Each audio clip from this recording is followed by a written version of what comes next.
बंदी छोड़ सतगुरु रामपाल जी महाराज जी की जय हो। परमात्मा की सभी प्यारी आत्माओं को पवन दास का सत्साहिब।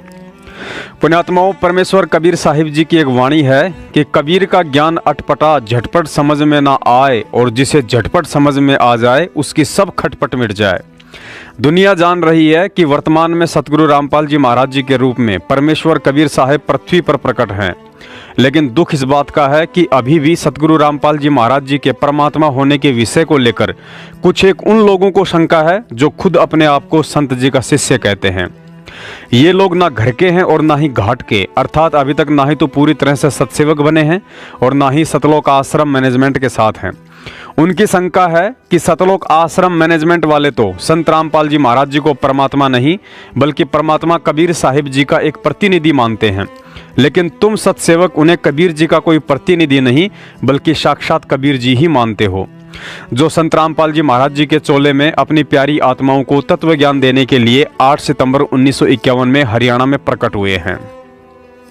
अब हमारी शंका यह है, यदि संत रामपाल जी महाराज जी ही परमात्मा हैं तो फिर उन्होंने लगभग 20-25 वर्षों तक काल उपासना अर्थात बाबा श्याम जी और सालासर वाले हनुमान जी की पूजा क्यों की। और उदाहरण देते हैं कबीर साहिब जी और आदरणीय गरीबदास जी महाराज जी का कि उन्होंने कभी भी काल उपासना नहीं की थी। पुण्यात्माओं, सतगुरु रामपाल जी महाराज जी के जन्म लेकर नहीं बल्कि प्रकट होकर इस पृथ्वी पर आने के विषय में दास पहले काफ़ी वीडियो ट्रू वीडियो चैनल पर डाल चुका है, लेकिन आज इन भक्तों की शंका कुछ अटपटी सी है, क्योंकि इतना तत्व ज्ञान लेने के बाद भी इस तरह की शंका उत्पन्न होना उस आत्मा के लिए अच्छा संकेत नहीं है। क्योंकि कबीर साहिब जी कहते हैं, जब तक आप गुरु को ये समझोगे कि गुरु ही तो है, वो इंसान भगत होकर भी कुत्ते की योनि में जाता है। और परमात्मा के ये शब्द उन भक्तों पर भी लागू होते हैं जो वर्तमान के कबीर सतगुरु रामपाल जी महाराज जी से नाम उपदेश लेकर प्रकट दिवस आज भी 650 साल पहले वाले कबीर की फोटो के आगे ही मनाते हैं। अर्थात आज भी ऐसे लोग परमात्मा तो कबीर जी को ही मानते हैं और सतगुरु रामपाल जी महाराज जी को केवल अपना गुरु ही समझते हैं। वह बोल नहीं सकी, इतना कहकर बहुत बुरी तरह फूट कर रोई। तो सिपाहियों ने बताया कि महाराज वहां ऐसे ऐसे बनी। वीर सिंह भी कान खड़े हो गए को तेरे की, क्यों जब तक वीर सिंह भी ने सोचा था ये साधारण व्यक्ति होगा, गुरु है तो से। अब हम गुरु को जब तक यही समझते हैं कि गुरु है तो से, तो कोई लाभ नहीं है। कहते हैं गुरु मानस कर जानते वह नर कहीं अंध, फिर महादुखी संसार में आ गए यम के फंद। इतना महाराज ने गुरु को महत्व दिया है। अभी आपको चैप्टर प्रकरण सुनाएंगे, इंसान होगा तो उस बात पर परख जाएगा। गरीबदास महाराज भी आए, जब इंसान रूप में थे, रोटी भी खाया करते थे, पानी भी पिया करते, बच्चे भी ब्याहे, काम भी करा, नाम भी दिया करते थे। कोई गलती करता था हंस उसको धमकाया भी करते थे। महाराज कहते हैं, चेतावनी में चूक नहीं भी क्या देऊंगा गाली। इतना बड़ा ग्रंथ लिखकर गरीबदास आखिर में कहते हैं, बंदी छोड़ के चेतावनी में तो कसर ना छोड़ी, गाड़ दूं तेरे को जब तेरे इतनी समझ में नहीं आली। तो इन बातों को सुनकर जो विमुख हो जाते हैं, गुरु की फटकार को सहन सम्मुख सहन करना चाहिए। जैसे हीरा घण पर धर का हीरे की पिछाड़ है कि घण का ऊपर रख के एरण पर रख के ऊपर से घण मारा जाता है। जो फूट जाता है, करच भी हो जाती है, वो कच्चा हीरा होता है। और जो सम्मुख चोट सह कन्यों का न्यूरैस है, तो वो पक्का हुआ पूर्ण कीमत का हीरा हो जाता है। शब्द गुरु की शब्द को, गुरु की चोट को, शब्द की चोट गुरु मारा करे, चाहे वो किसी प्रकार से, चाहे आपने गुस्से में भी कहता नजर आवे, पर उसकी जो निशाना होगा आपका आत्म कल्याण उद्धार ही होगा। उसमें खरा उतर गया वो पारस है, और जो उसमें विमुख होकर के चलागा वो कुत्ते की जुनी में जागा, चाहे वो कितना सियाणा बना रहे। मैं भी आ लिया और आप भी आ लिए इसमें। तो इस प्रकार उस वीर सिंह भी चरणों में पड़ गया, बंदी छोड़, मैं पापी जीव था, अभी तक मैं आपको केवल गुरु मान्या मालिक। कहने लगे, बंदी छोड़, तने गुरु भी ना मान्या था भी गुरु मान लियो तो ये आपके मन में बात भी नहीं आ सके थी।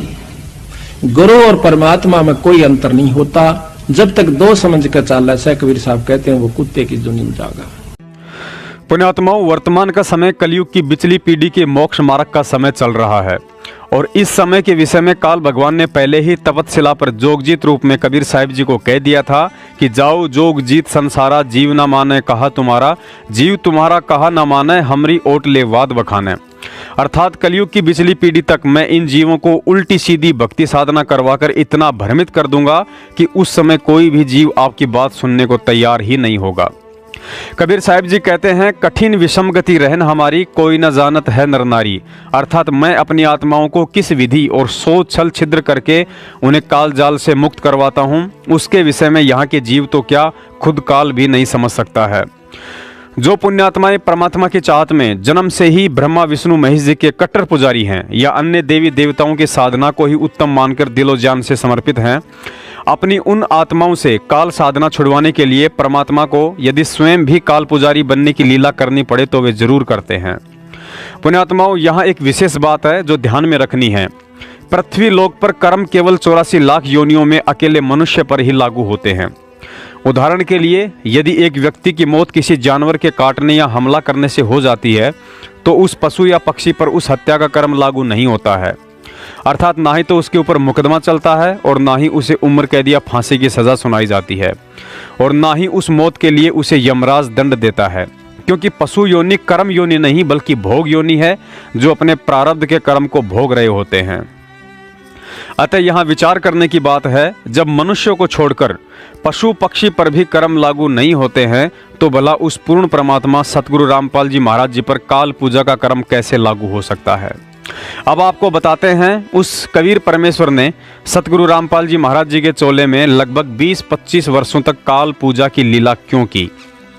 जैसा कि आपको ऊपर बताया गया है कि बहुत सी आत्माएं ऐसी हैं जो कट्टर काल पुजारी होती हैं और जब उन आत्माओं को इस सच्चे मोक्ष मार्ग का पता चलता है तो वे अंदर से टूट जाती हैं और सोचती हैं कि भले ही आज परमात्मा पृथ्वी पर जीवों का उद्धार करने के लिए आए हुए हैं, लेकिन मेरा उद्धार कैसे संभव है, क्योंकि मैंने तो अपने जीवन के 50, 60 या 70 वर्ष काल उपासना और अन्य नकली पंथों में बर्बाद कर दिए हैं। पुण्यात्माओं, अपनी उन्हीं प्यारी आत्माओं को आत्मिक दृढ़ता और काल उपासना से छुटकारा दिलाने के लिए सतगुरु रामपाल जी महाराज जी के चोले में कबीर परमात्मा ने एक लंबे समय तक काल पूजा की लीला की थी।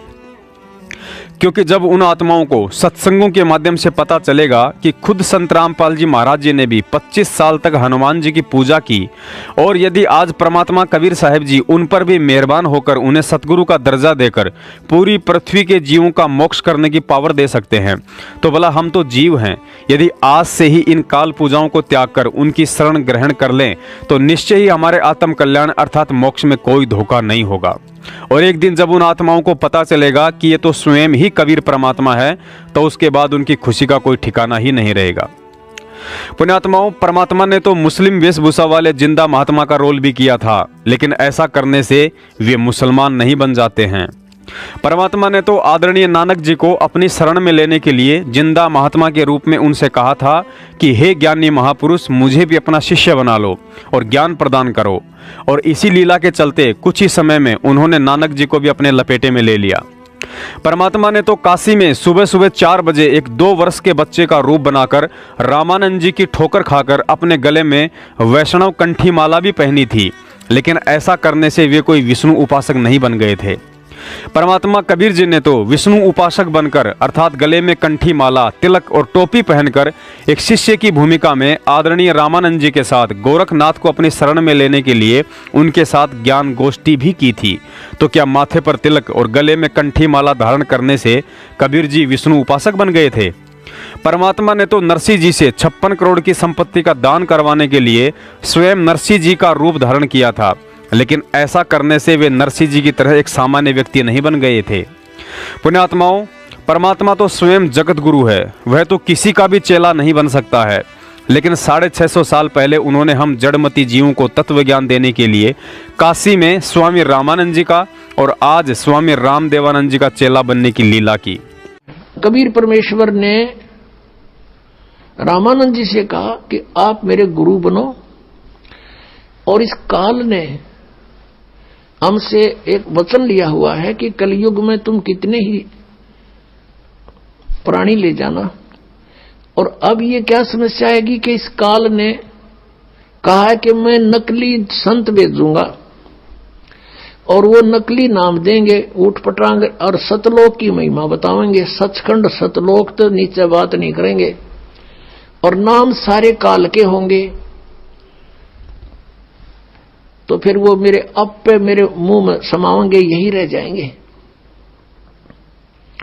तो रामानंद जी से परमात्मा ने खुल के वार्ता की, सारा समझाया कि तू मेरी बात मान जा। रामानंद जी विद्वान ब्राह्मण थे, नेक आत्मा थे। वो समझे थे मुझे पाप लगेगा, भगवान का गुरु कैसे बनूं। आंखों में पानी चल पड़ा, रोने लगे कि भगवान मुझसे ऐसा नहीं होगा, आपकी आज्ञा का उल्लंघन करना भी मुझे पाप लगेगा, और एक भगवान का मैं गुरु बनूं, मैं नरक में जाऊंगा, भगवान मुझे माफ कर दो। तब परमेश्वर ने कहा कबीर देव जी ने कि रामानंद जी, आई एम गॉड, और मैं ही भगवान हूं और मैं ही पाप नाशक हूं, मेरा आदेश पालन करे और देख बात सुन। अब वो तो रोने लग गया बालक, उन्हें सोचा बूढ़ा आदमी, आज मैं ये कर्म करूंगा मेरी तो मृत्यु होने वाली है, बात बिगड़ जा दे। बुरी तरह बैठ गया, लेट गया, बल्कि टेढ़ा हो गया। रामानंद जी की बहुत देर के बाद डाढ़स बंधा, हिम्मत हुई और कहा भगवान मुझे लज्जा बहुत होगी जब मुझे गुरु कहोगे। स्वामी जी आप मेरी तरफ देखो, और ये आपके भाई बहन या काल के जाल में भयंकर रूप से भयंकर कष्ट उठा रहे हैं, और इनकी तरफ देखो, मेरी आज्ञा का पालन करो। तब रामानंद जी ने स्वीकार कर लिया कि जो आज्ञा आपकी होगी वही करूंगा। सतगुरु रामपाल जी महाराज जी ने बताया, यदि आपके पास परमात्मा का यथार्थ ज्ञान और मंत्र हैं तो फिर भक्ति मार्ग में लाल या गेरुए कपड़ों का कोई रोल नहीं होता है। लेकिन इसके बावजूद भी हमारे दादा गुरुजी स्वामी रामदेवानंद जी महाराज जी ने जानबूझकर भगवा कपड़े पहने और काफी समय तक हरिद्वार में रहे। इसके विषय में सतगुरु रामपाल जी महाराज जी ने बताया कि स्वामी जी को भगवा कपड़े पहनने की कोई आवश्यकता नहीं थी, लेकिन उन्होंने जानबूझकर इसलिए लाल कपड़े पहने ताकि हरिद्वार में गंगा स्नान से पुण्य प्राप्ति की आस में आने वाली आत्माओं का सही मार्गदर्शन कर सकूं। और उस समय वह मार्गदर्शन लाल कपड़े पहने बिना संभव नहीं था, क्योंकि भोली आत्माएं केवल उन्हीं लोगों को ज्ञानी, पंडित और गुरु समझती थी, या तो जिसने लाल कपड़े पहने हो, बड़ी बड़ी जटाएं और दाढ़ी हो, या गले में मोटी मोटी मालाएं लाद रखी हों। अतः अन्य पंडों की भांति लाल कपड़े पहनकर हरिद्वार में बैठने के कारण हमारे दादा गुरुजी कोई पांडे नहीं बन गए थे। ठीक इसी प्रकार सतगुरु रामपाल जी महाराज जी को काल उपासना की भूमिका करनी पड़ी, और ऐसा करने से उन्हें काल उपासक कहने वाला व्यक्ति चाहे भगत हो या जगत, और यदि उसने अपने विचारों में बदलाव नहीं किया तो अंत में कुत्ते की योनि में जाने से नहीं बच सकता है। अतः उम्मीद करता हूँ संत रामपाल जी महाराज जी की इस लीला के पीछे का सारा रहस्य आप जी को समझ में आ गया होगा। यदि नहीं आया है तो अपनी मूर्खता का प्रमाण देते हुए रोहतक और जबलपुर में कबीर प्रगट दिवस मनाते रहो और सतगुरु रामपाल जी महाराज जी को यूं ही दुखी करते रहो। सत साहेब बंदी छोड़ सतगुरु रामपाल जी महाराज जी की जय हो।